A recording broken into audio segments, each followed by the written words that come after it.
would plop a transect down and at regular intervals, say 10-meter intervals, plop a quadrat down at every 10 meters so you can calculate an SDI.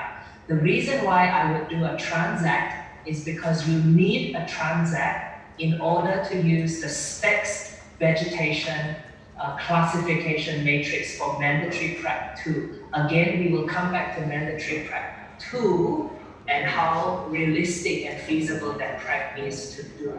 Okay, so bear with me, all of this will come together later. This is not to say that if you've made plans to go to a marine habitat, it's not the end of the world, it's just the learning outcomes you get. I dare say you get a lot more with the way the syllabus is written in a terrestrial environment rather than a marine environment. Of course, who doesn't want to snorkel? Okay, so obviously it's completely up to you. But when we do collect quadrats and SDIs, then yeah, you plot down a transect and then you will lay down quadrats at regular intervals. That in itself is an example of stratified sampling, but we can go through that sort of thing in another time. Now, if you have a look at the way this particular data set has been organized, you will see the first thing you will see is that there is an uneven number of quadrats per treatment group. Now, this will be significant because if that is our experimental design, that will dictate the analyses that we use. The first thing I want to show you though is that you notice that there are some red entries. They are red because those are outliers. So say for example, if you plot a quadrat, you lay your transect, but you choose to plot a quadrat at regular intervals of 10 meters, you've got 10 meters, 20 meters, 30 meters, 40 meters, 50 meters, and then at the 60th meter, you happen to land on a dirt track with no diversity. Then what? So there are many schools of thought here, and it really is a good opportunity to get your kids to troubleshoot, right? Because no experimental design is perfect. So there are some workarounds. If you plop on your quadrat and you happen to land on an empty spot, what can you do? Well, some ecologists will tell you, will turn 180 degrees, then plop your quadrat there. Okay, so maybe you might be able to measure something there. Or you would say, plop your quadrat as close as you feasibly can to where you were going to plot that quadrat. So some ecologists would do that. Or they would simply say, well, it's already a replicated experiment. If it's just one or two of them, I just not bother altogether. Okay, so they just leave that empty and move on, go to the 70th meter. I suspect, and this again is a disadvantage doing this in a marine system because our students are so bloody tardy, they will take the quadrat and they will, by the time they get to the fourth quadrat, because they took so long on the first three, by the time they go to the fourth quadrat, the tide has come in. Okay, so then that is why I wouldn't be going to the marine ecosystem for that reason. Well, one of those reasons. Okay, in any case, I want to now give you a quiz, right? Obviously, I will incentivize you. So fastest fingers first, and you can type this up on our chat group. Now, prior to today, those of you who have done the PD with me will remember that when we look between groups, say I've collected the diversity indices of two groups, I now want to use some statistics to compare two groups. So fastest fingers first for anyone. Oh, Katie, oh my God, Katie. Katie, where are you from, Katie? So Katie takes the win, and Katie cannot win anymore. Katie from Malanda. Oh, I know you, Katie, the one with the American accent. Yes, I'm right, correct? So Katie from Malanda State High School. Katie, I will send you, I'll send you this. This is for you, Katie. Okay, what is this? This is a multiple resistant Staphylococcus aureus. It's a super bug. You get it? It's a super bug. It's wearing a cape. Okay, so that's for Katie. And I've got a bag of goodies. Okay, so we are about to do a t-test now. Now it's going to get more difficult. Okay. You're out in the environment, yeah? You're out in the environment, and everything in the environment affects each other. Okay, whatever goes on here affects whatever goes on there. Meaning to say that if let's say we've collected say from a disturbed forest and an undisturbed forest, but they're next to each other, so they're affecting each other. In other words, they are not independent of each other. Oh my goodness. Here we go. The question was, what kind of t-test will you do? And HGIL13 got it first. We are doing a paired t-test. Okay, so HGIL, is that Helen? Or who is that? And where are you from? If you could let me know, and so I can write this down and send it to you. Okay. Yes, Helen, where are you from? Which school? I will send what can I give you? Oh, this is, I'll send you a nerve cell. How about that? Okay, Helen, if you can just tell me Battle Creek. Awesome. Okay, great. Okay, so yes, we're about to do a paired test. But, okay, and this is the third question. Please wait until I finish my question for once, okay? So, if I want to do a paired test, there is a limitation of a paired t-test. Who can tell me what the limitation of doing a paired t-test is? It's going to be normal. Oh, yes, Stephanie, that is correct. The sample size must be equal. That's great. Steph, can you tell me where you're from? That's right, the sample Ingham. Awesome. The sample Ingham State High School. Okay, Steph, what can I give you? I'll give you this. What's this? Tuberculosis. I'm not going to send you some tuberculosis in the mail. Okay? All right. I'm going to write down what I'm giving. Sex toy. Okay, cool. So, yes, we are going to do, we should, every time we're out in the field, we should be doing a paired t-test. And the limitation of a paired t-test is that the sample sizes are the same. Are the sample sizes the same here? No, they are not. No. Then what? Okay, so this is that very unique scenario that you're going to face in terms of experimental design and the analysis, the right analysis to do. Because what we've covered in our PD so far is that if you are in a situation where the groups are not independent, one affects the other, you really should be doing a paired test. But in this situation where you should be doing a paired test because everything in nature affects each other, we have no choice. We have no choice, but we're going to do an unpaired test. So remember that, okay? This is one of those really unique scenarios. So let's actually do an unpaired test now, okay? So let's go to the top of our taskbar and click on the Data tab, okay? And now if you tap on the taskbar, click Data tab, and then click on the Data Analysis icon, which will now give you the selection of analysis tools that we can use. Let's scroll down until we find the t-tests. Okay, so here are some of the t-tests that we can use. Okay, there are three options, as you remember from our previous PD, that there are three options, but we will only ever use two.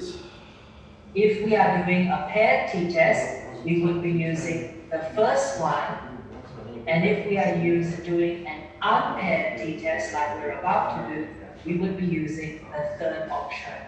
We will never ever use the second option. Okay, so this is what we've done previously. Okay, I have a question, let me address that.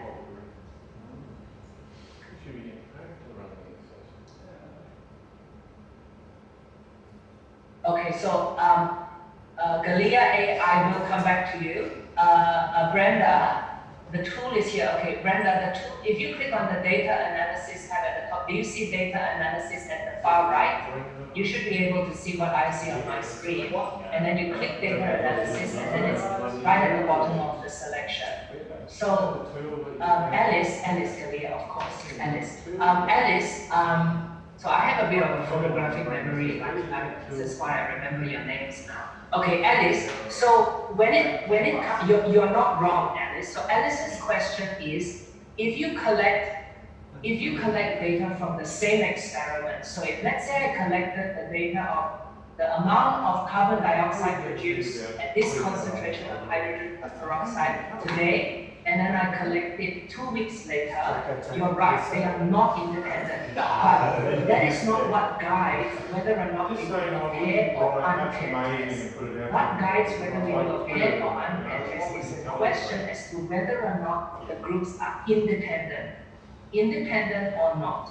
So in the enzyme prep, if you collect the data from the same flask twice, well, the second reading would not be independent from the first reading, right? Because it's from the same flask. So if you're comparing the two groups at this time and that time, then yes, that's paired. Just like in the environment, you can't say that the coral reef here is completely independent to the coral reef 2 kilometers down the reef, okay? Because they share the same current, one will flow to the next. Okay, so they are not independent of each other. They should be a paired test. Anything that is not independent is paired. But if you're very sure that they are independent, for example, for those of you who have done your enzyme prep, every treatment is in a different flask. Well, yes, then if they're in a different flask, then they are independent from each other. So in the context of the ecology prep, right, if you're in the environment, really they are paired tests, but the issue with the paired test is that the sample size must be the same. So the chances of you getting the sample size the same is very unlikely. So the workaround is to do an unpaired test. Okay, but that's the workaround statistically. But remember, the purpose of this is that a student should never ever assume that anything in the field is independent of each other, because they're not. So Katie asked, so in the different woodland settings, you would consider them to be independent? Yeah, so Katie, no. Nothing should be independent in the field. Nothing, okay? But this is the statistical sort of workaround, yeah? Okay? So Nick, I assume Nick Bell. Is it Nick? Or is it? No, it's Nick Top. But who? N Bell. What's the N in your name? Anyway, so yes, there are 2 Nicks. I thought so. Okay, so do you not just drop an equal number of sample size? Yes, you can. I'm just giving you the option where you have a bus to catch and you need to head back to school, and your kids just haven't had. You get what I mean? So in the situation, yeah, so you're absolutely right. That's the ideal. If you can get the same number of sample size, that's wonderful. But there may be a few things against you, including outliers, and then of course, if your students can't get it done in time. Yeah. Okay. So here are the realistic workarounds. Excellent. Thank you for your questions. So let's double click on this option here. T-test 2 sample assuming unequal variances. If you double click on that, you can now see a prompt. And this is how we're going to do. So we've done this in previous PD, right? Okay, but I'm going to show you very quickly now how we can do that. Now, if you just scroll down slightly, you can leave the prompt as it is, but if you scroll down slightly, okay, you can see that I've actually transposed the data for you. So it's just easier to select. And don't worry that there are blanks, because those are the outliers, okay? So you cannot go wrong with the t-test for those of you who have not done this before, because Excel prompts you for the 2 variables. You can only ever compare 2 things at one time. So variable 1 is going to say be your open shrubland, variable 2 is going to be your low woodland. Let's go ahead and select those data now. So you click on the little arrow icon again to go out, select all of the open shrubland, click on the little arrow icon to go back. For variable 2, we will click, and then low woodland, and then click back. Okay? So that's how you select data. We've done this before. Remember the 0.05, that's all the interpretation stuff that we've done before. We won't have time to get back to that again. So if you're in your output range, remember we want to click on the first option that says output range, which will unlock this field over here. And now we can use that little arrow icon to click. And then we go ahead and select any empty cell in the spreadsheet, say this one to the right of our data. Click on the little arrow icon again to go back, and click OK. I hope I haven't lost anyone. Pepita, what did you need me to clarify? Oh, you're typing. Oh, wait. Yeah. Okay, so those of you who have reached this point, this is the t-test. Again, I remind you, let's not get overwhelmed. Let's focus on exactly what they need to get out of this, and you would remember that what we need to get out of this output is the p-value, the probability value, and you will recall from our previous PD that there is not one, but there are two p-values. There is a one-tailed p-value, there is a two-tailed p-value. We covered the distinction in our previous PD, so we won't go through it today. But you will remember that in this cell here, you remember it says 2.64 e to the minus 0.6. That is simply scientific notation. If you see e, that means times 10 to the minus 6. It's an incredibly small number. This is less than 0.05. So can anybody tell me whether or not we have a significant difference between the diversity in the open shrubland and low woodland? Fastest fingers first. Is there a significant difference between the diversity in the open shrubland and low woodland? That's right. And yes, very, very good. Hold on, there's a bit here. Hold on, let me see. Pepita said, could you clarify? Pet using equal sample size and depend. So Pepita, you never ever use the equal variance one. You will okay. I understand your question now. Pepita, let's come back to this. We'll come back at the end and clarify when to use a paired and unpaired t-test. I'll put some visual aids so that the teachers that don't want to stay for that can leave. Okay?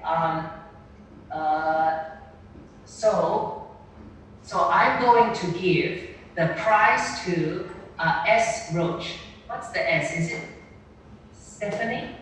Okay, because not only did you say yes, but you also justify your answer. P is less than 0.05. Because if you ask this question in, say, your data test, this is the expectation, right? You get your student to say, draw a conclusion from the p-value, justify your answer. So the conclusion that they draw is, this group is significantly greater than that group. Justify your answer is to justify that the p-value is less than 0.05. Oh, Suzanne, there we go. Oh, Suzanne is your first PDF. Suzanne, can you please let me know which school you're from? Okay. And let's give Suzanne, what's this? Let's send some Suzanne. I hope you haven't got smelly feet, but I'll send you some gangrene. Okay? Gurion Beach College. Suzanne, I'll send you some gangrene. Gurion Beach College. Okay, great. Alicia Fox. Oh, Alicia, you know, I spoke to your careers guidance counselor this morning at UQ. What p-value do you use in analysis?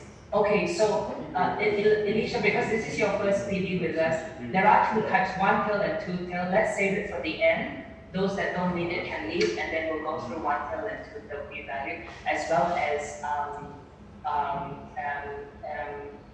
as Pepita's question.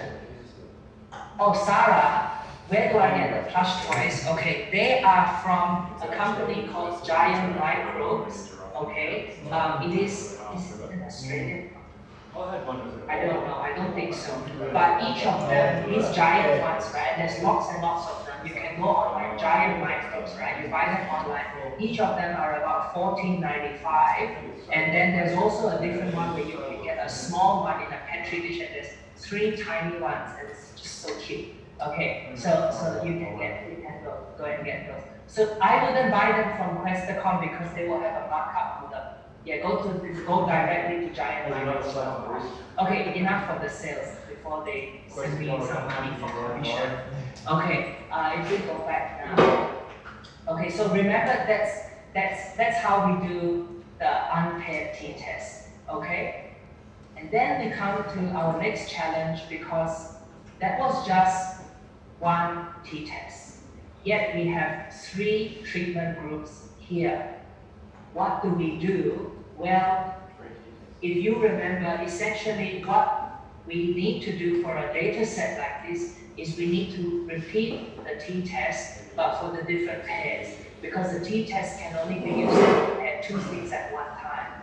If you have these three habitats, you'd be doing three t-tests. Okay? You'd be doing three t-tests. One between open shrubland and low woodland, one between low woodland and close forest, and then one between open shrubland and close forest. No, it's a combination. Okay? You So, have 5 different ones, you have to do 5 C2. yeah, so Alice, yeah, okay, so now I want to talk about this challenge that you're gonna have. Here's the issue, right?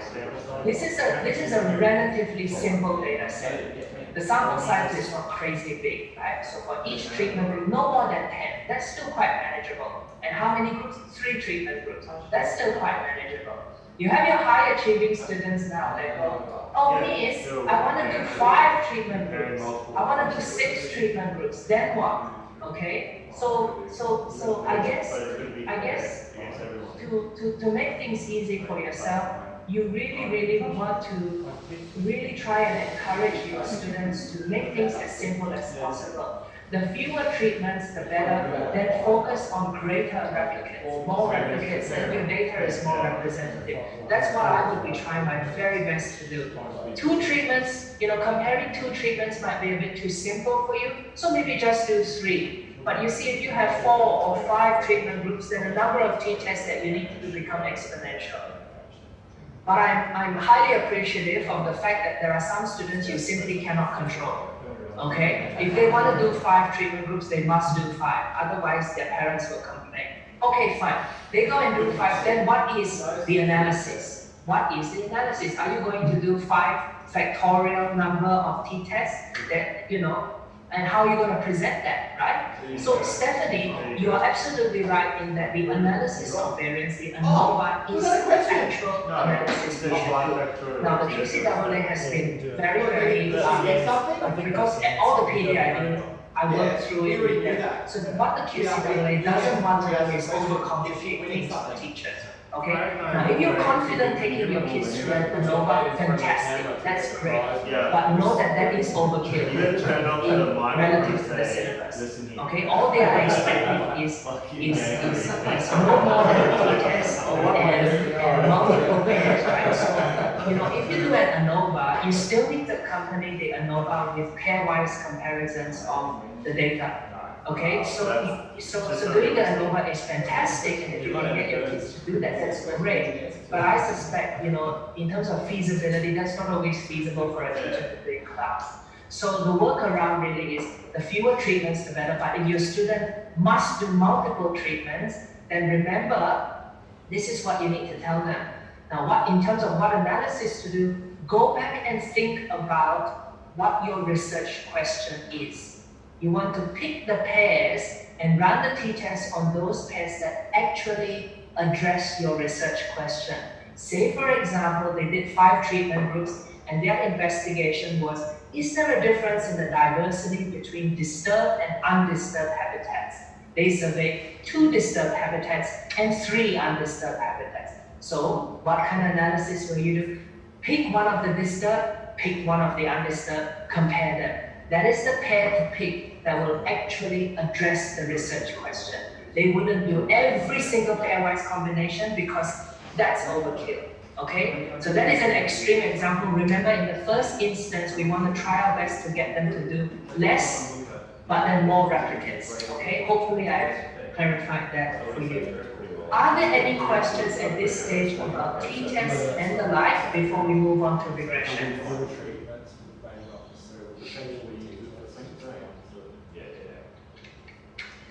Jessica, to answer your question, this is not being recorded because I value the live stream face-to-face. It's a lot more intimate and personal that way. And also, every time I get recorded, I get misrepresented and then I get into trouble with the authorities.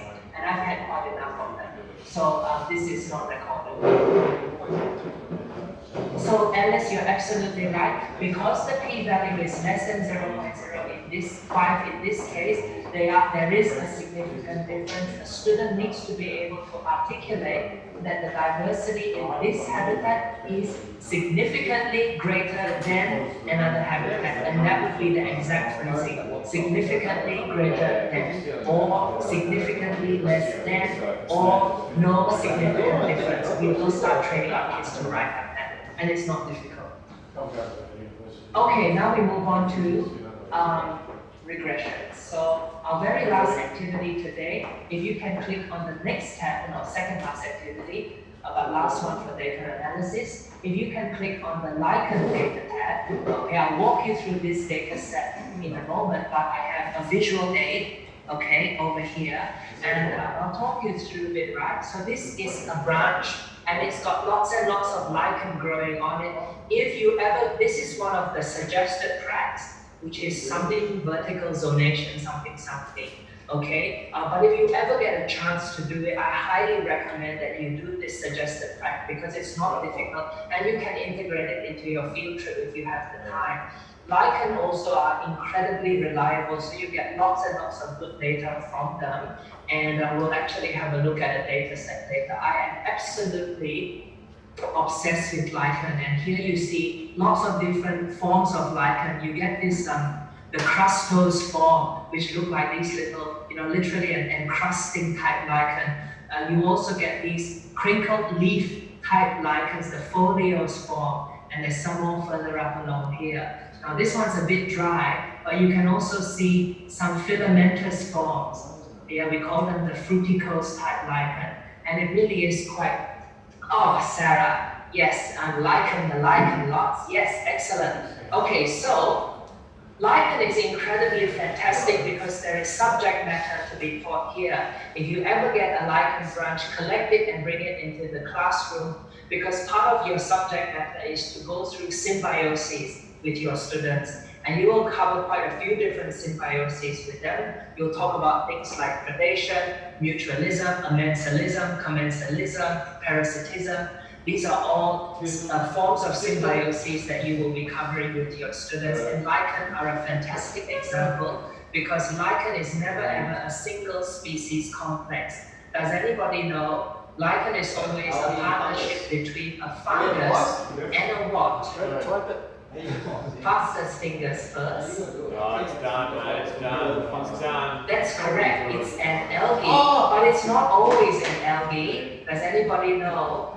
If it's not an algae, what would be its partner? A fungus and a what? You cannot Google because that is unethical. Not a moss, okay?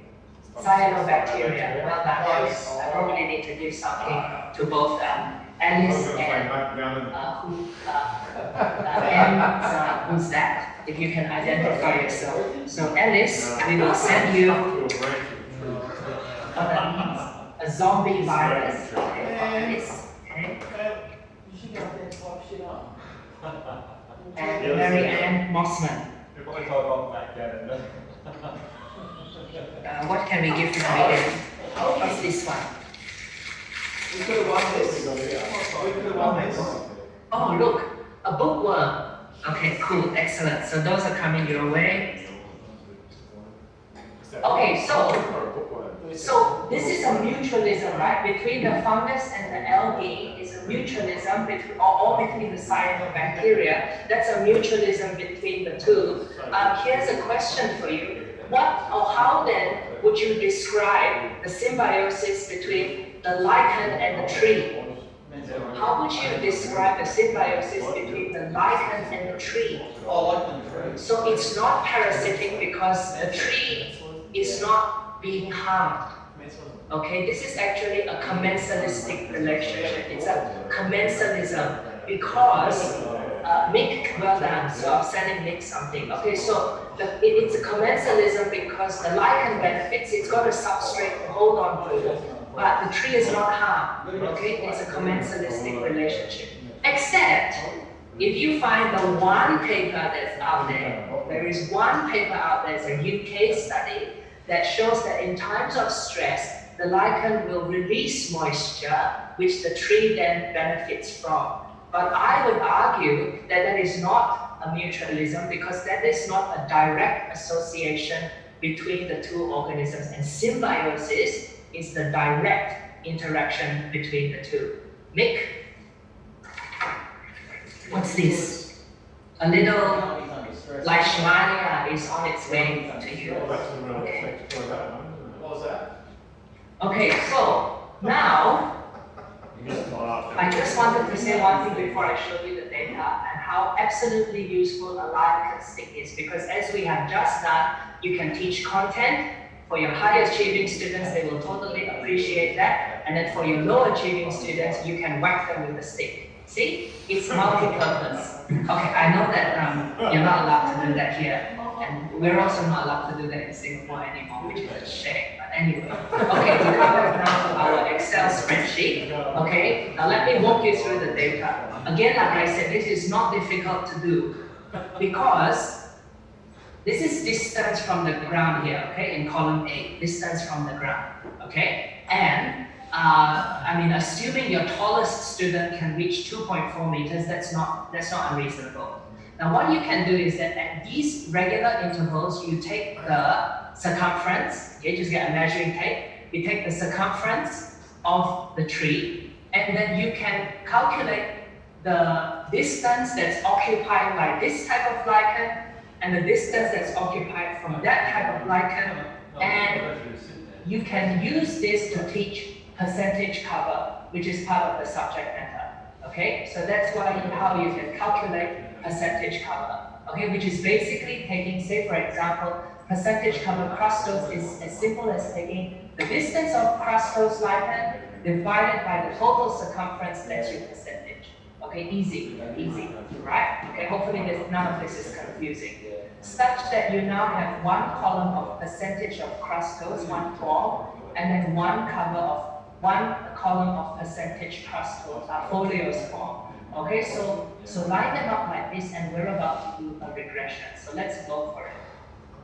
Now, look very carefully at how you select your data. You need to select it this way. Okay, so draw a big box around your data, starting only the numbers, starting from the top left, working your way down to the bottom right. When you do this, Excel will automatically recognize that the first column is your x-axis, and then subsequent columns will appear on your y. Okay, so now that you've selected your numbers, go to Insert. Okay, go to Insert in the top of your taskbar. And then, like we do with our year 9s and 10s of a piece of graph paper, we get them to do the scatter first. So click on the scatter plot option. Click on the scatter plot option. Okay? Just for your interest, Excel can make it look super fancy. But those of you whom I have done some workshops with your students, I remind them that your teachers don't like fancy. Okay? In any case, here we have the scatter. Remember, the purpose of this is the student needs to look at the scatter and identify the pattern that best explains the scatter. Okay, that's the purpose of a regression. So Alicia, you asked the question, distance crustose. Also, you actually measure that with a measuring tape. Yeah, so you measure the whole circumference, but you also measure the actual distance of that circumference, how much of it is occupied by the lichen. Yeah, that's how we make that measurement. Okay, great. So now that if we come back to the regression now, those of you who remember these are the steps, yeah? Really simple. Let's do the orange one first. I think you all agree with me that the orange one, the best pattern to explain the orange one is an S-curve. Okay, so let's do that together. If you click on one of the orange dots, it will select all of the other orange dots. Then if you click on the plus icon, okay, there should be quite a selection there for you. If you're on a Mac, you will go to the top left and there's Add Chart Element. Okay, if you're on a Mac, go to Add Chart Element. For those of you on a PC, you will see that one of the chart elements after you click on the plus is trend line. If you just hover your cursor over trend line, just hover your cursor over trend. Don't click anything. If you hover your cursor over trend line, you will see straight away by default, Excel's given you a straight line. Obviously, we don't want a straight line, but it's given it to us. It's a good opportunity to look at the gradient of the pattern, which in this case is positive. Okay, but what we can do in Excel is click on the little arrow next to trend line, which then gives us more options. Let's click on more options. Now you see this little working panel appear on the right, and if you are looking for an S-curve, you will remember that that is a polynomial order 3 curve. Then you get your nice S-curve. Okay, so we did all of this in a previous PD, right? Polynomial order 3. We also discussed that from Unit 1, the enzyme pack that you have been doing, when you're expecting, a hump that's a quadratic equation that's a polynomial order 2. If you're looking for an S-curve that's a polynomial order 3, then you should not need to go beyond order 3 polynomials. It's pretty much that, right? So in our syllabus for biology, in terms of population growth, the student needs to be able to recognize 2 patterns. That's the exponential pattern, the J curve, and the S curve, the logistic pattern. So in terms of actually getting those patterns in Excel, you don't need to go beyond those. Okay. Yeah. Okay. So probably your math methods or general math teachers can probably walk you through that. But if you feel like you want to talk the math through with me, happy to stay back later or call me at another time and I can walk you through the math. Yeah. But don't tell your math methods teachers, oh, I want to find something with 2 turning points. Oh, they get a bit offended now because now they want to be classy, right? Your math methods teachers want to be classy, and they call them points of inflection. Okay, not turning points. They want to call them points of inflection. Yes. Okay. So use those terms with them. Okay. Anyway, we've got our order 3 polynomial now. Can I give you some time to do it for the blue line? Essentially, you'd be doing exactly the same thing, and hopefully you all derive at a similar looking pattern as mine. Okay, I'll give you some time to do that now while I take questions. Order 2 or order 3 in this case, I don't think really matters. Okay. Because you sort of get the same pattern for everyone. Yep, so we get a nice pattern like that. Some of you are asking me now, remember the R square value? Yes, so all of the regressions, I'm sure you're familiar, they are accompanied with R square values. If you've forgotten how to return those, you click on the line, and in the panel, the working panel on the right, right at the bottom, there is an option there that says display R square value on chart. When you tick that, you will see the R square value appear on your chart, which in my case for the orange line is 0.86. Hopefully that matches yours, and for my blue line it's 0.95. So these R square values are relatively strong.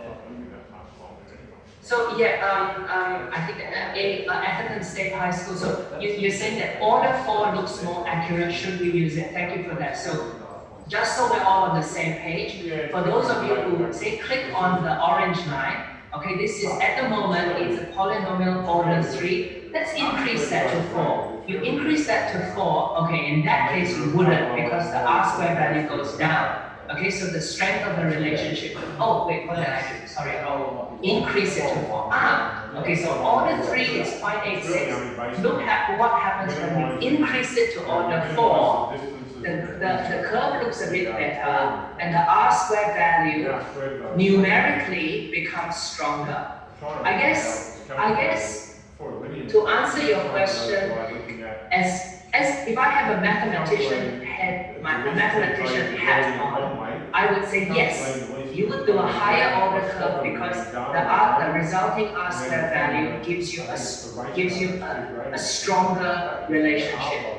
In other words, it's a better fit if you use an order 4. If I put my scientist hat on, then I ask you, what's the difference between an R squared value of 0.86 and 0.88? they tell you exactly the same thing.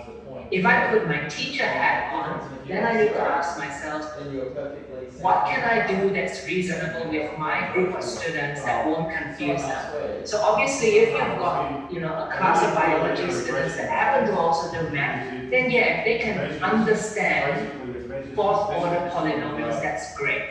Okay, but if you've got students that have really, really poor math aptitude, then really it's really just a game of pick the one that gives you the pattern that we're after, and let's see what we can get. Hopefully that makes sense to you. Yeah, Alice, you're absolutely right. Order form, I mean, most of the time as the order increases, the power does increase. Again, my question as a scientist is, what does an R-square value of 0.95 not tell you from an R-square value of 0.96? They tell you exactly the same thing. Okay, so hopefully that addresses that. Okay. So my very last question and my very last gift before we do our last activity. Oh, here's another zombie virus that I have. Can I now ask you, this particular data set, this graph that you see before you, okay, actually shows us evidence of a very important ecological concept that is also subject matter of the new syllabus, okay? So this data here shows you a very important ecological concept. What is it? Lisa, you are absolutely spot on. This is competitive exclusion, that's right. Okay, so it's not carrying capacity, although the orange one, so it's not carrying capacity because the x-axis is not time. Okay, if it's time, then yes, competitive exclusion of carrying capacity because over time it's reached or it hasn't reached a carrying capacity. This is at one point in time, two species that are living in the same, occupying a similar niche, and as a result of which they have differentiated and competitively excluded each other. So they both still coexist, just at different frequencies, okay, relative to the height of the tree. So Lisa, can you tell me what school you're from? And then Nick, I'll send you something too. I'll go back and rummage through what microbes I have. So Nick, hope I know exactly where you're from. Freshwater crystal. You come up with Sharon King's body, you can say whatever you want. Done, too easy. Excellent. And so with that, have we got any questions about regressions? Hopefully, before we do our last activity today, here's what we've done, yeah? I've sort of summarized for you some of the preps that you're about to do, the types of data that you're going to collect, and how we can best analyze them. Remember that, I guess, the good thing is it's a double-edged sword, isn't it? Because the syllabus doesn't tell us, or it's not too prescriptive in terms of what type of data analysis is expected. But that in itself is a double-edged sword because now what do we do? So really, we don't need to go beyond t-tests and regressions. If we can get our kids around, the skills to do these two types of analyses proficiently, they'd be able to use these two main types of analyses to actually address their research question. Remember, that's the aim. It's the regression. It's the correct analysis that addresses the research question. So Julian, I cannot answer this question, Julian, because is anything required? There isn't. Okay, there is nothing required because there's nothing specified in the syllabus. You must do this or you must do that, with the exception of the psychology syllabus, which specifies the types of analyses to do. Okay, so really what I've been doing in all of the PB is showing you best practice and the easiest, most logical thing that's feasible to do in class that will actually allow you to address what is needed in the syllabus. So regression though, Julian, to answer your question specifically, regressions are useful in that you can draw a graph like this, but the actual analysis is the R-square value and saying something about the R-square value. That is the regression. Now, then there is an ISMG in IA2 that requires the student to be able to analyze the data. So if all you're doing, all the data you've collected, you can only do a regression, then if you don't accompany it with the R-square output, then no analysis has been done, and you can't satisfy the ISMG requirement. Having said that, I suspect for most of you, modifications of the mandatory practice in Unit 3 would probably lead you down the track of using t-tests rather than regressions. Alicia, we cover uncertainty and limitations in our first PD that unfortunately you've missed, but I will send them through to you. Quickly, in a nutshell, uncertainty comes in the shape and form of standard deviation and standard error. That's it. Okay. Jay Vane, your question on do we need to use error bars? Again, there is nothing in the syllabus that tells you what you need to do. But error bars are really, really useful in that they give us some indicator of the uncertainty of our data. Error bars specifically tell us something about the accuracy of our data. And if you are doing a t-test, then the logical graph to accompany it with would be a bar graph. Okay, 2 bars or 3 bars. And then if you do have bars, then it would make sense to also accompany them with errors, with standard error bars. Having said that, remember that you can also represent, say, confidence intervals, standard deviation. All of those can be mathematical uncertainty. All of those could be represented on a bar graph with error bars. So the student must tell you in the figure caption that the bars are error bars. Okay, they need to tell you that, so you know that those are error bars. Suzanne wrote, I'm confused about the number along the y-axis. Shouldn't it be percentage cover from 1 to 100? Yes, and that's exactly what it is. It is percentage cover.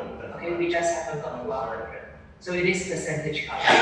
MK, do students need to show the calculations in a report or is relying on Excel to show the value enough? So, if you look at the exemplar would have all of I use this formula for that, I use that formula for that. A student doesn't need to do that.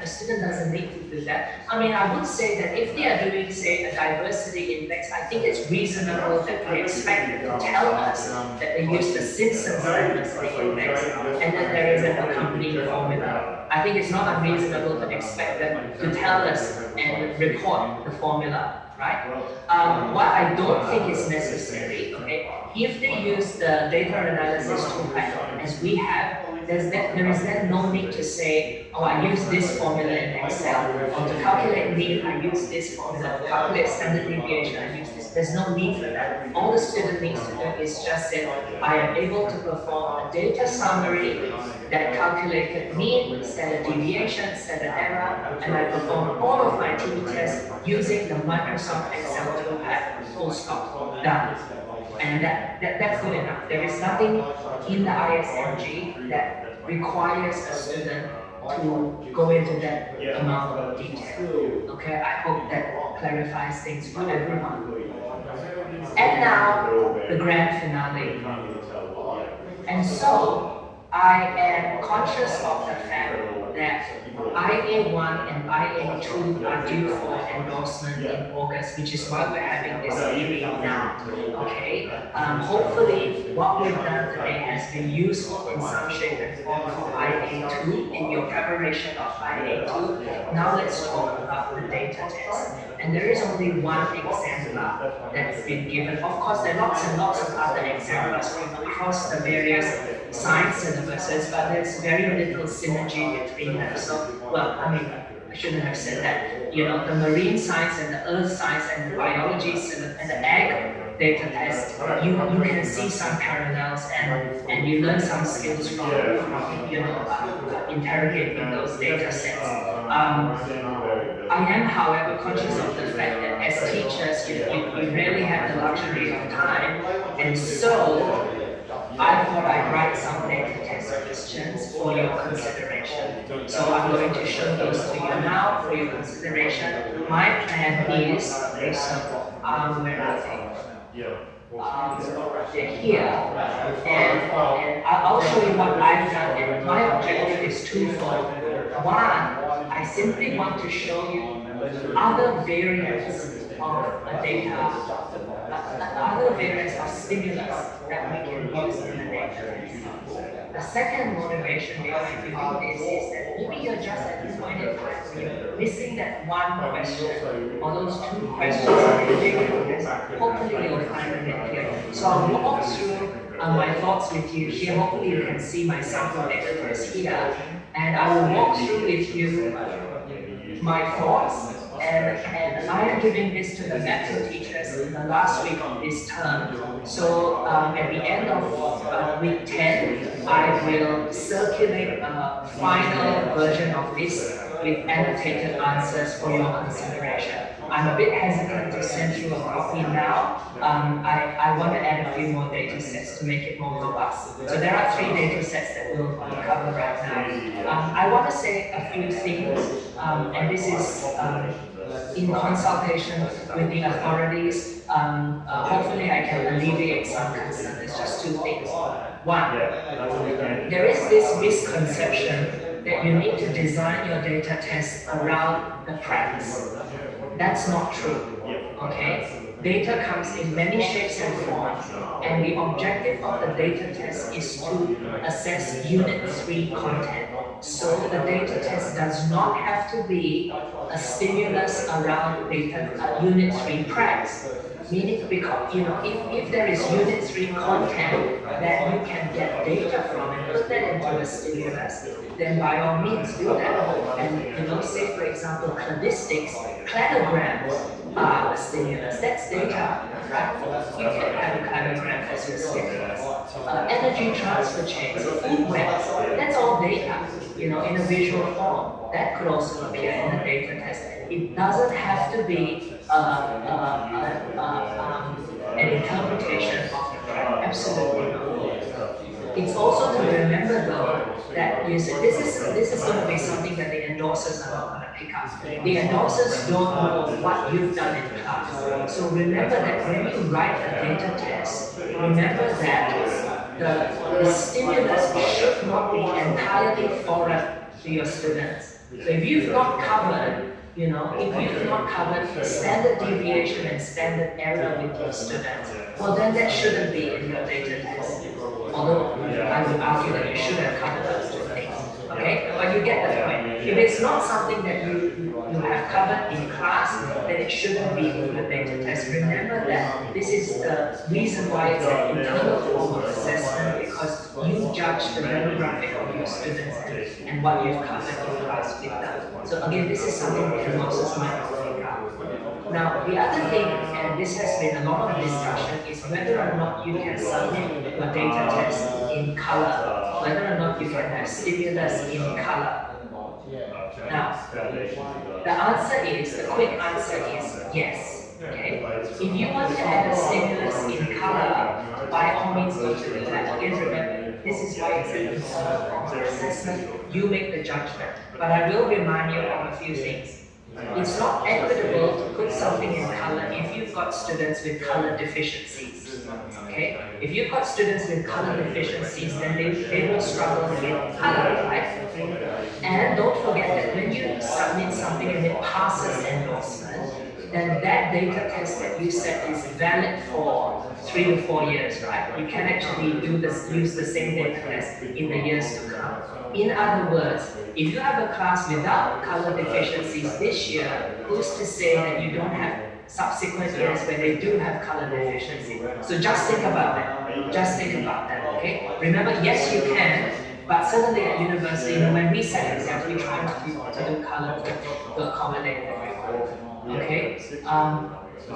James, your question is, would you expect to see these statistical analysis tools being used in the external exam data sets? So James, without implicating myself and without me getting into trouble again, can we not talk about the external exams until July when they've been released? So the samples come out in July. Let's come back to all of this in July. We'll have a better idea once the sample external exams appear in July. and I don't want to cause any concern now. Okay, so let's wait till then, and don't forget that the PD to come that I will work through with the biology teachers. So the sample external exams will not be accompanied with model answers. Okay, so I will work through those with you all in PD to come. Alright, okay, anyway, let's go through this data set, and if anybody needs to disappear, I totally understand. Okay, so here, if you remember the example, you had butterflies, you had mean butterflies and p-values associated with it. Here is another variation on a theme. There are 4 species of ferns here, coincidentally all happen to start with A in their genus names. And you have some raw data here. So what we have in the example is summarized data. Here we have raw data. And you can see that there's 3 quadrants of raw data, followed by a mean, followed by a calculation of what just happened. Followed by a calculation of the deviation and the error. So here are some questions. Chemistry, PD. Atherton State High School, let's talk about other subjects later on. Okay, cool. So let's talk about this particular data set now. One of the subject matter, okay, for let me just zoom this in so we can all see it big picture. Question 1. Contrast the species richness and species evenness between Q1 and Q2. The subject matter here is that students must be able to distinguish species richness and species evenness. They must be able to describe these 2 things.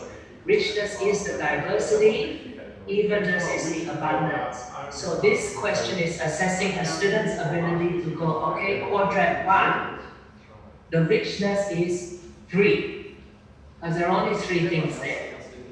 Quadrant 2, the richness is 4. There are only 4 things there. So the student, in contrasting Q1 and Q2, will say that Q2 is richer than Q1. For evenness, it's relative abundance. It's assessing the student's ability to look at the relative abundance and make judgment.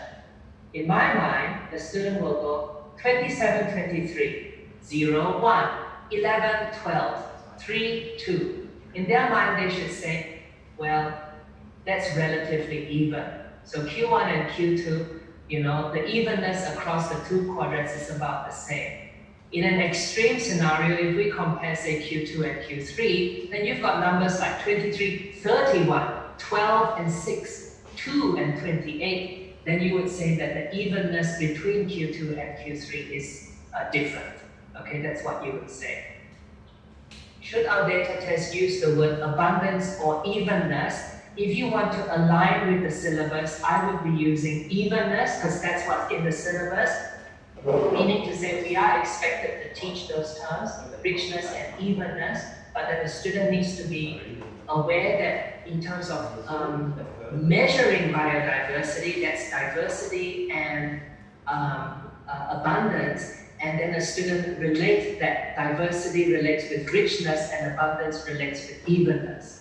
Okay, but if we want to, I would be using evenness. I would literally, as best as I can, be pulling out phrases directly from the syllabus, which is, by the way, what I've done here. Question 2 is calculate the percentage frequency, no issue. When I send this through with the answers, that'll make sense. Question 3, contrast the uncertainty of the mean abundance. Those of you who have done PD with me before, remember that uncertainty is a consideration of the accuracy and precision of data, and precision is captured by deviation, and accuracy is captured by error. So this question is a student's ability to recall those, and then go a splenium, which is here, and etherium, which is the 4th row. They would be going, oh, the deviation is 3 versus 14. The error is 1.8 versus 8.5. So in terms of uncertainty, I think it's reasonable that the student, okay, in terms of infer the implication, okay, sorry, I need to start this properly. In terms of contrast, that's the answer. This one is bigger than that one. This one is bigger than that one. In terms of infer the implication of this difference, then the student will go that the degree of uncertainty I have for Ethereum is larger than the degree of uncertainty I have for Splenium because the deviation and errors are larger. Okay, so that is the answer to that question. Again, if you if you choose not to do deviation and error, which is your choice, if you choose not to do deviation and errors with your students, then this should not be in your data test. Okay. Question 4, we'll look at p-value. So we've actually done this before. So question 4 is, let's say I did a test and I got a p-value of 0.004. So I thought I'd throw in a question like this, because in the exemplar, and Alice will now go to the exemplar very quickly, okay, because in the exemplar, here, okay, if the stimulus has a p-value for each species, so my criticisms of the exemplar have been that if you have 14, and if you have 0, if you have 0, it would have been impossible to do this test. You would not have got a p-value. Okay, that was one criticism. And the other criticism is that it's so unlikely that you have these numbers are incredibly unrealistic, because if you have a 19 versus 21, a p-value of less than 0.001 is really unrealistic. Okay, so those were my criticism. But in the exemplar, it's using lots of p-values. I wanted to show you a variation on that theme, because in this question, there's only one p-value, and that's inserted in the question and not in the stimulus, and that's perfectly fine as well. Okay, you can draw a conclusion and justify your answer from there. So it does. Yeah, so Nick, so that's exactly it, right? A lot of teachers got confused because they always had the impression that it had to be authentic data, but that's not the case. It can be made up. In fact, I would make it up, and I'll show you why. Because in addressing subject matter, you will struggle to find authentic data. You really will. Okay, when we get to the next data set, this will become even clearer. Calculate the species diversity index. That's not difficult. Now this is important because I want to show you a variation of assessing probability. In the exemplar, we recalled just a while ago at the start of today, the student calculates the species diversity index, following which they calculate the probability that two things would be the same or two things would be different. In order to answer that, they use the SDI. Now this question I've written is probability, but nothing to do with SDI, because it says infer the probability that adiantum would occur in the fourth quadrant of this site. You wouldn't use diversity index for that. So if let's say you go through the use, so this is actually the application of percentage frequency. Okay, so if you calculate percentage frequency, that is the application of percentage frequency is the probability that that species will appear if you sample again.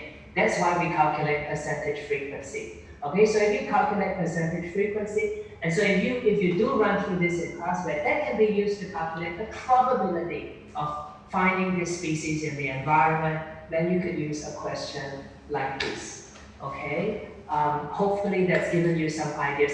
You wouldn't necessarily ask all these questions. I'm just simply giving you a pool of questions that could come from a stimulus like this. Okay? Now data set 2. So what I've done in data set 2 is amalgamate subject matter with mandatory prac 2. And again, this is where I'm going to come back now to mandatory prac 2 and why, if this was an IA2, I would really do my very best not to modify IA2. It would be an absolute nightmare.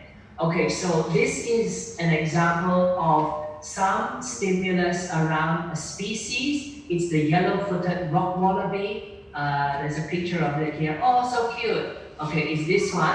And this is wishful thinking, because the first stimulus is the population size of the rock wallaby over 10 years, and you can see that it's reached carrying capacity of 5,000 individuals.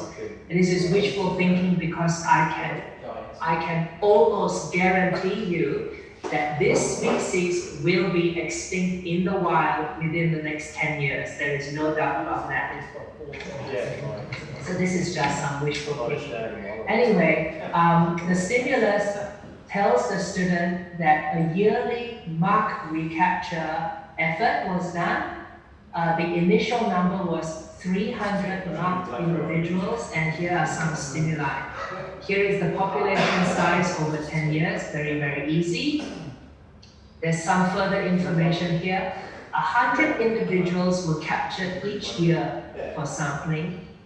This is another way, if you remember the biology exemplar, they give the same stimulus but in graphical form. Okay, here's just another way you could do the same stimulus in photographic form. Here is in color, but I would argue that if this were in grayscale, you could probably still calculate percentage tree cover of this transect. Okay, you are familiar, those of you who have seen the biology exemplar would be familiar with this, which is the specs classification scheme. Now, I want to go back to,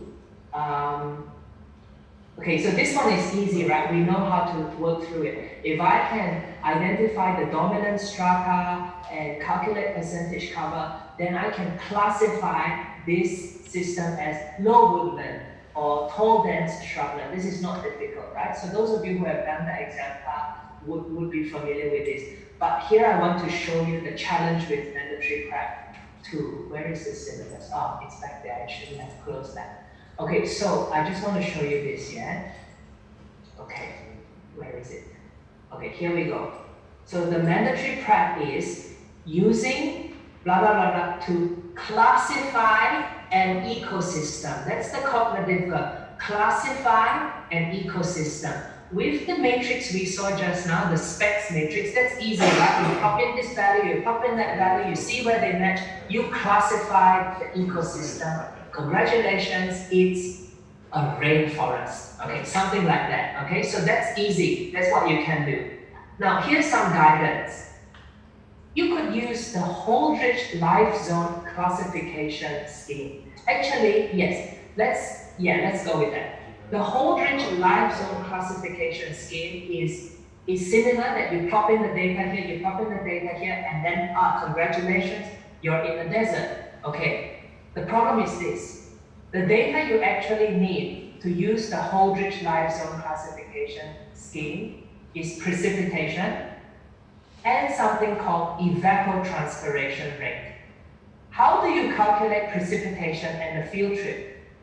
What the hell is evapotranspiration rate? Okay, these are things that evapotranspiration rate is not something equipment available to you can calculate. Okay, you could look up the BOM website, the Bureau of Meteorology website, and it will give you the evapotranspiration rate of your nearest airport. That's the closest you can get to. So the Holdridge Life Zone classification scheme is not useful. The specs classification scheme is the one we talked about just now. It's appeared in the data test. The ANAE classification system is for marine systems. Now here's the issue though. The ANAE classification system is actually not a classification system. It is a characterization system. Meaning to say there are actually 6 parameters.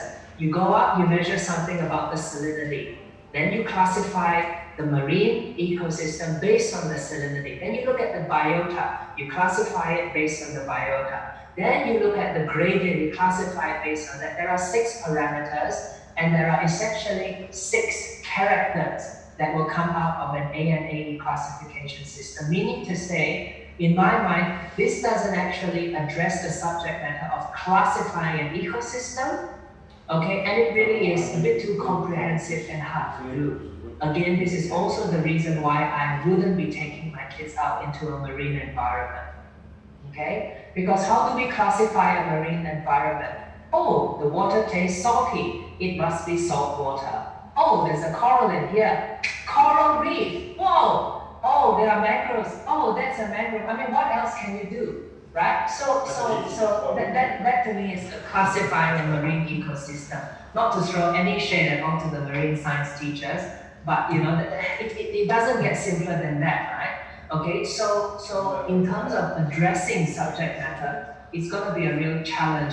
Now, the UNIS habitat classification system, don't even waste your time with that. That one is the most useless classification system. I mean, if you had, I'm just going to Google it and you will believe me, it's really, really useless, okay? It's just not useful at all. So really, what is this telling us? For the best learning outcomes of the syllabus, the specs classification scheme really is it. Because that's something feasible that we can get our students to collect data of. You know, for density, you can do a transect. You know, that's why I would be doing a transect at the same time. And then for dominant strata, you can calculate that or infer that. And then, you know, the skills we're actually building here, this really is the only scheme that has the best learning outcomes in my mind. Okay, so these are some things for your consideration. Okay, in terms of the questions I've put here, not difficult again. Classify the ecosystem, they would use the scheme. Infer the carrying capacity, then they would look at, you know, they reached at 5,000. Determine the mode of population growth. Okay, they're only, for the biology syllabus, also for the marine science syllabus, only two. Logistic growth, S-curve, or exponential growth, J-curve. In this case, it's logistic mode. Okay, Lincoln index, that's the other one that they need to do. All of the information for M, N, and a lowercase n and lowercase n, they're all in the stimulus. I just wanted to say one thing here because I had a teacher show me their data test and oh God, they were tricky, right? They gave the Lincoln index, right? But they gave the students all the numbers except lowercase m. Okay, so the question was calculate the lowercase n, which is calculate the number of individuals that were recaptured, that were marked. I wouldn't be doing this because that's not the purpose of the assessment. And with, you know, our biologists are not mathematicians, okay? That requires a proficiency in algebra. So I personally wouldn't be doing that. And then a question here on R-squared value. Okay, again, these will come to you. So quickly now, in the interest of time, now this is the data set I am not happy with, but I'll share my thoughts with you. So here's the stimulus here. Caterpillars of the monarch butterfly, the Danaeus plexippus. Okay, so these are the ones that feed on milkweeds. They are quite abundant. Monarch butterflies, they feed on milkweeds. This table here shows you population data. So I know the number of butterflies at my survey site at the start of 2014, and throughout the year I am somehow able to measure number of births, deaths, immigrants, and emigrants. So this is part of the subject matter, okay, that students can distinguish between these processes that regulate population dynamics: birth, death, immigration, emigration.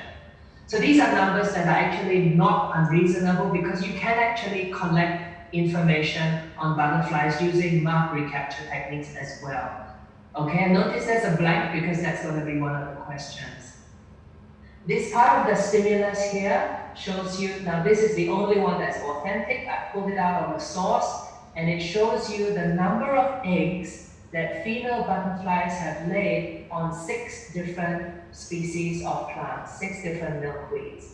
Okay, so I want to take this opportunity to show you that yes, there are error bars, but also notice that above the error bars are some letters, A's and B's.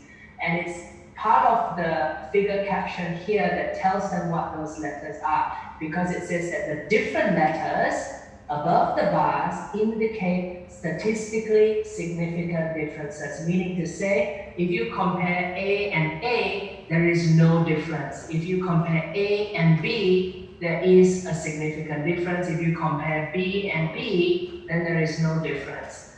For those of you with high achieving students that have lots and lots of treatment groups and need to present bars like these, using letters they're really handy. So you can actually have letters above the bars to look at differences within the mean. So I also want to take this opportunity to make one thing very clear. Some of you may have been told, probably by another PD provider, that you can use error bars to infer significant differences, such that if your error bars overlap, like say between these two, say the first group and the second group, they overlap, okay, you say no difference. But if we compare, say, this third group and fourth group, if the error bars do not overlap, like in this case between the third and the fourth group, there is a significant difference. Yes, you can, but here's the issue, right? Okay, so I just want to make something super clear. Okay, how can I share? Can I do whiteboard? Yes, I can. So, what if can you all see? Please let me know if you can't see what I'm drawing. Okay. What if you have, oh my god, I can't control this mouse. Okay. So if you see this, okay, they don't overlap. Easy, significant difference. Okay, fine. Now this. Okay, don't get your students to draw graphs in paint. Okay. Look, they do overlap. No significant difference. Okay, easy. Now here's the thing. What if you get this? Oh, that was crap. Okay, what if you get this? Is that significantly different or not? So do you get the issue with using error bars to infer significant differences? Because you will get a case where it's hard to resolve. How do you actually see? You're not about to take a ruler out, right? To do that, okay? So remember that in terms of data analysis for IA2, really, you can draw error bars. Yes, you can infer significant differences, but nothing is as definitive as a t-test, which gives you a p-value from which you can talk about significant. That's right, Katie, you do the t-test. Okay, so in the case of the, so we have enough of this. In the case of, if we come back, sorry, wrong one. If we come back to this, right? So that's why I have made sure that the stimulus here has the A's and B's, so that I tell my students, that's what it means. Okay? So Katie, to answer your question, if they obviously don't overlap, then would you need to do a t-test? So yeah, so that's a good question. I do have an opinion about this, and again, it's how feasible it is to do it in your classroom, right? At university, we simply do not use error bars, okay, to look at significant difference. We simply don't. Okay, we get them all to draw error bars, because for us, the purpose of the error bars is I scan across all of my treatment groups. If they have roughly the same error bars, then I have an equal degree of uncertainty. That's it. Nothing to do with significant differences. Everything to do with significant differences will be addressed by p-values from statistical tests. That's what we do at university. Okay, so it really does depend on what you choose to do in the classroom, and I dare say that's what I would do as well. Okay, the error bars appear on the graph. We use the error bars to discuss uncertainty. That's it. Okay, the ideal being that the error bars don't fluctuate across groups, which means to say that the degree of uncertainty is relatively the same across groups. And I wouldn't do anything with significant differences, with overlapping error bars. Okay, but I'm raising this because this has been a big point of discussion. Okay, excellent. So I just wanted to run my thoughts with you. Like I said, it's by no means perfect. Now this question here is throwing people off. The first question is, define the ecological niche of the monarch butterfly using these data. The subject matter is this. The subject matter requires the student to define an ecological niche in 3 ways. Habitat, feeding relationships, i.e. diet, and interaction with other species. Habitat, diet, interaction with other species. What I was trying to achieve here is the student's ability to remember that, okay, if I need to define an ecological niche, I need to define it in 3 ways, but based on the data provided to me in the stimulus, I can only define it relative to feeding. So the answer is that the diet are milkweeds. That was what I was going for in this question, but it may or may not be something that appears in a data test. Okay? Can't use define in the data test. Oh yeah, maybe you can't. Okay, that answers the question then. Yeah, because I haven't really gone through the cognitive verbs. Like I said, it's just me and my thoughts, okay? Now for question 2 and 3, the subject matter is this. The subject matter for question 2 and 3 is the students need to be able to calculate, well, distinguish and then calculate between population change and then population growth rate. So growth rate is easy to calculate, change is a net number.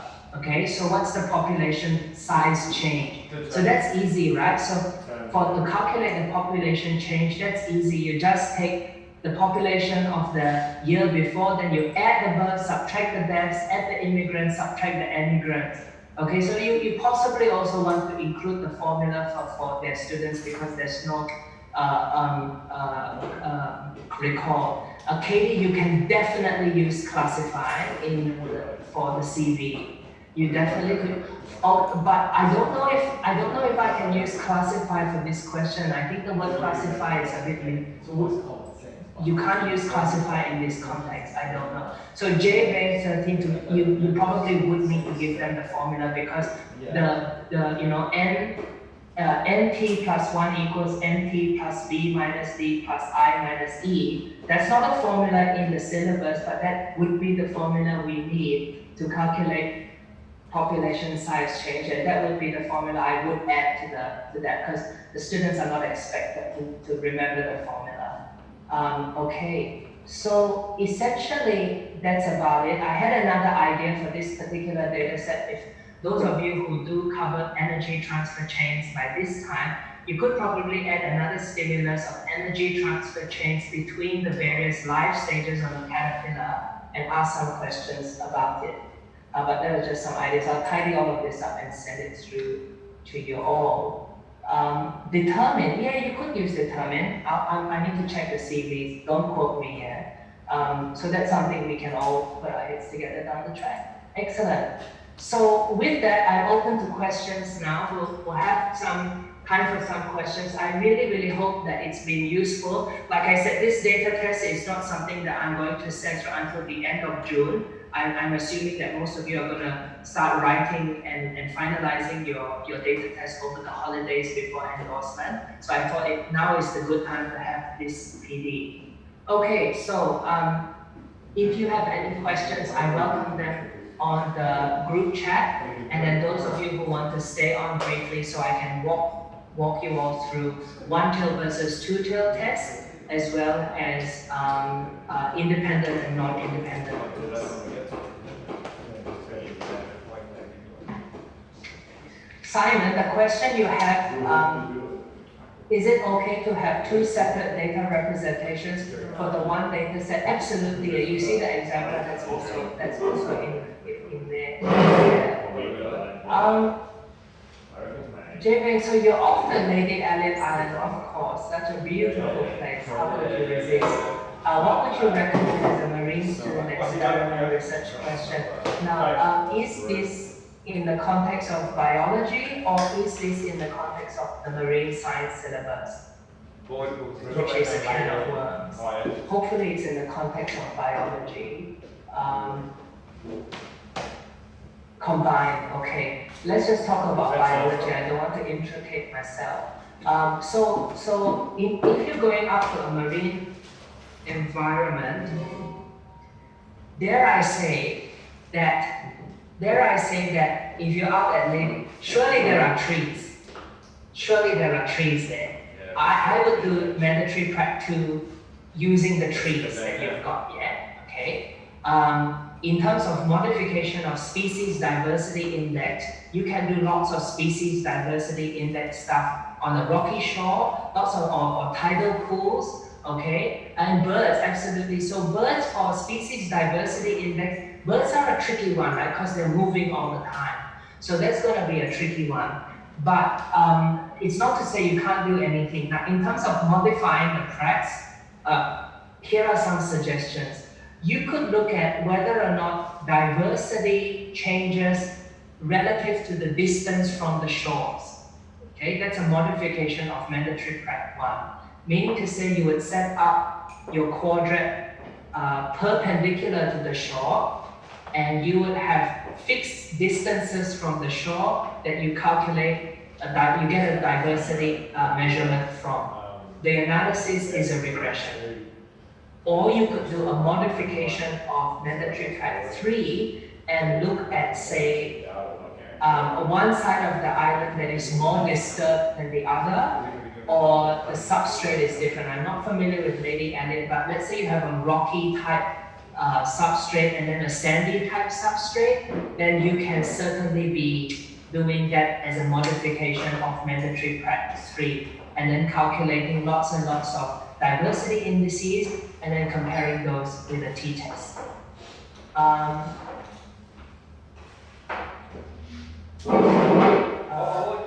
Brett, can you give us model phrases to use for interpreting error bars, or should we leave them alone? I would leave them alone, but if you want model phrases, let me work on that and put that through in my follow-up email tomorrow, so that you have it in writing. Model phrases for interpreting error bars. Question from TGS Biology. Can the IA2 be on any Unit 3 content? Something as simple as growing plants from seed and measuring biomass with different abio. Absolutely. So the IA2 can be a modification of any crack suggested or mandatory from Unit 3. So where I see yours coming in is the suggested crack on measuring biomass to look for carrying capacity. Meaning to say you will need to take measurements of your plants relative to time. If you are growing plants from seed, let me just think here. Let me just think. I would be very hesitant to just grow plants from seed and measure height of the plant over time. The issue being that actually doesn't address the suggested crack, because the suggested crack's got something to do with carrying capacity. So what I could suggest that we do is this, right? What I could suggest carrying capacity is the abundance of an organism that an environment can take. So maybe put those planted trays which you can steal from others, right? You buy 10 seedlings, you just steal some trays. Okay, then you fill it up with soil. So that is a fixed space. And then you seed it with known quantities of seed. Okay, so let's say you do 100 seeds, you do 1,000 seeds, you do 3,000 seeds or something like that. And then you measure germination over time to see if you can calculate the carrying capacity for that fixed space. That would be the experiment I run, because that would be what we can actually use to actually address the trap. Hopefully that's been helpful, TGS Biology. Okay, excellent. So if there are no questions for the interest of those who are staying, we will now very quickly discuss when to use a t-test, paired versus unpaired. Okay, and let me try and pull up my whiteboard again. Okay, so how do I clear this? Okay, cool. So here we go, yeah? If let's say I've got a field here and I've got 2 fields here, okay? And I'm just going to use some symbols here. So this is, these are, let's just go to the paper. These are sponges, okay? These are sponges. And let's say in the panel on the right, I've got 2 tanks, 2 fish tanks, and I've got 3 sponges in each. They are each a different species. But on this side, on the left, okay, Okay, I've got both species of sponges in the same tank. In the same tank, right? My question is, which scenario, the one on the left or the one on the right, are they independent of each other? You will all agree with me that the one on the right shows you two independent populations of sponges. Why are they independent? Because whatever happens here on the right side will not affect the other. They will not affect the other. Okay? They are independent. Meaning to say on here on the left, we can't say that they are dependent. We simply say that they are not independent of each other. They are not independent of each other. Because we don't know if one will affect the other. They probably will, but we don't know. Okay? We don't know. So, now, which test do you do relative to these scenarios? Well, simple. If you have independent populations, they are not related to each other, they are unpaired from each other, you are doing an unpaired t-test.